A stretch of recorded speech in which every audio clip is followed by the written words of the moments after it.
Hello. So in this video, we're going to talk about Book 8 of Aristotle's Politics, the final book.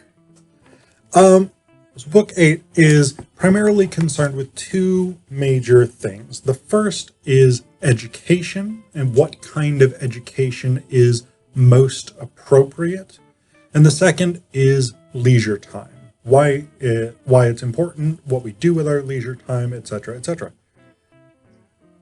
So the first of these concerns, the discussion of education, picks up from the end of Book 7, where Aristotle talks about the importance of educating citizens to develop good habits and to learn to use their reason in order to be good citizens of the city-state, the polis. This is before the whole unborn babies feed off their mother's brain power and you should do infanticide shit at the end of Book 7. But no, Book 8 starts with the concern about education and how we educate people properly.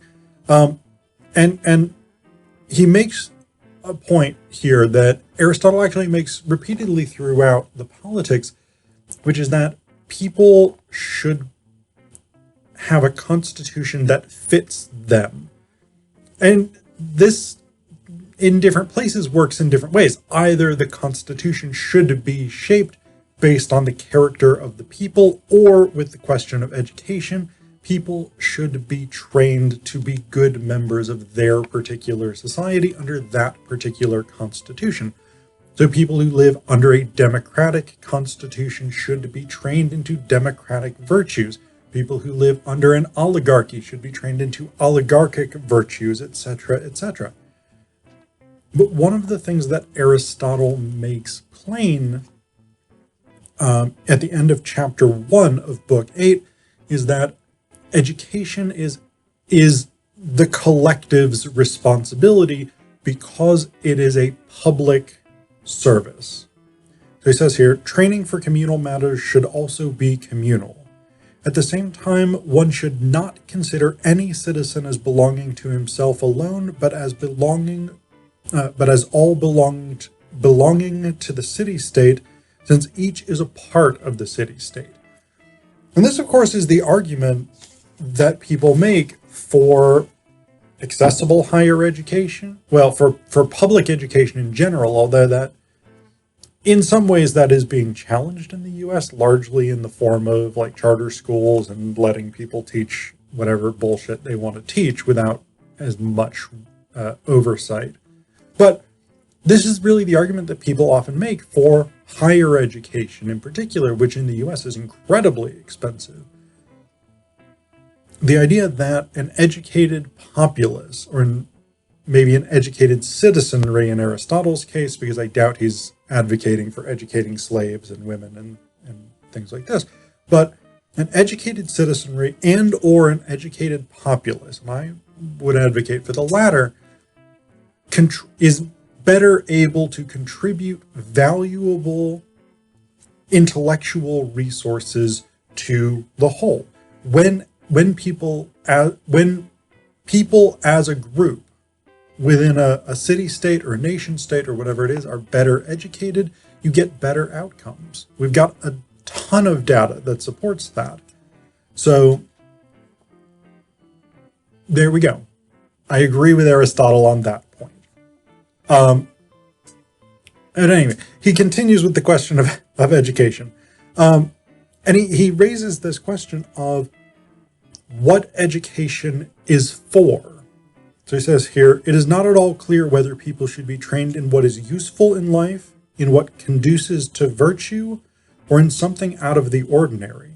For all of these proposals have acquired some advocates. And this is an important question for him, because he says at the end of chapter 2, what one acts or learns for also makes a big difference. For what one does for one's own sake, for the sake of friends, or on account of virtue is not unfree, but someone who does the same thing for others would often be held to be acting like a hired laborer or a slave. So this is the first particular thing. This is the first particular element that's really interesting to me about, well, not the first element, because I'm interested in the communal aspect as well, but this is one of the elements of Aristotle's take on education that I find really, really interesting. This idea that knowledge and skills, abilities, whatever it is, education should be pursued not for practical reasons necessarily, not because I want to become a worker in the capitalist machine or because I want to make money or whatever it is.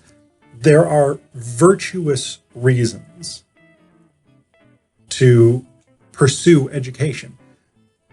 I want to improve myself. I want to contribute more to my friends or to my society, to my family.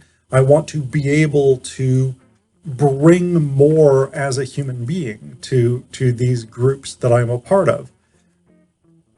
These are much better reasons to pursue education in Aristotle's view, and in my view as well, than this like practical, I've got to go and learn accounting or carpentry or nursing or whatever it is so that I can make a buck.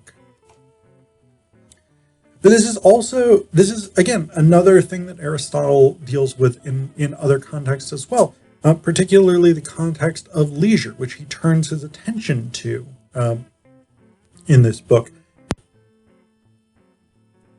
He makes the case. He says here, it is clear that children should be taught some useful subjects such as reading and writing, not only because of their utility, but also because many other areas of study become possible through them. Similarly, they should be taught drawing not in order to avoid making mistakes in their private purchases or being cheated when buying or selling products, but rather because it makes them contemplate the beauty of bodies. And then I love this line. It is completely inappropriate for magnanimous and free people to be always asking what use something is. I love that idea, especially as someone who got 3 degrees in English, and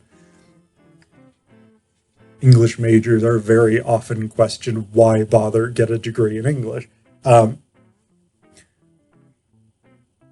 Because it's just worth doing, if nothing else. It's something that is rewarding in and of itself. And for Aristotle, that's a virtuous reason to learn. And I think that's great. I really like that. But this is also tied to his conception of leisure time and what you should do with leisure time. Now, it is worth noting again that Aristotle here is primarily considering an aristocratic class, a wealthy class, when he's thinking about leisure time. So in the context of 4th century BCE ancient Greece, many people simply did not have leisure time. And under capitalism, many of us still don't have that much leisure time. Or if we do have leisure time, we're so burnt out from working that we don't really do anything productive with it. And that's one of the things that Aristotle talks about, is there's a difference between productive and unproductive leisure time, though he doesn't use these terms necessarily.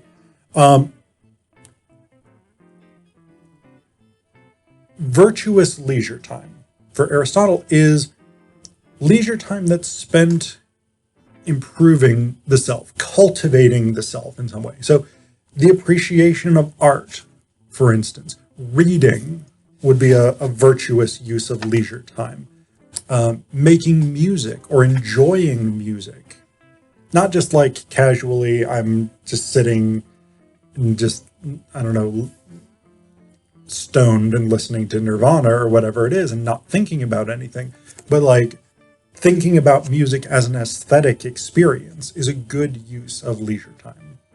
So this is what Aristotle says about leisure, is we should be using this time to improve ourselves as human beings. And I think that's a good one. I think that's an admirable aspiration for what we do with our leisure time. We often don't do it, of course. We often, watch sitcoms and do whatever, rather than something that we're actually going to think about and is going to make us better, more virtuous human beings. No offense to sitcoms. But, it's a good thing. It's a good thing. I think Aristotle's onto something here. Despite the fact that the Politics advocates infanticide and classism, slavery, etc., etc. On this specific issue, use your leisure time to make yourself a better human being. I'm right there. Book 8 ends with an extended 3-chapter long discussion of music, which I'm not a music guy, and the music he's talking about in this context is like music that one would play primarily, to a lesser extent listening to people playing live music, but of course, for the most part, we now listen to much more digitally or electronically available music, so you somewhat lose that sort of the appreciation of music as, say, mathematical, or something like this. But again, I'm not really a music guy. I don't have a good sense of it, so I'm going to mostly leave Aristotle's extended discussion of music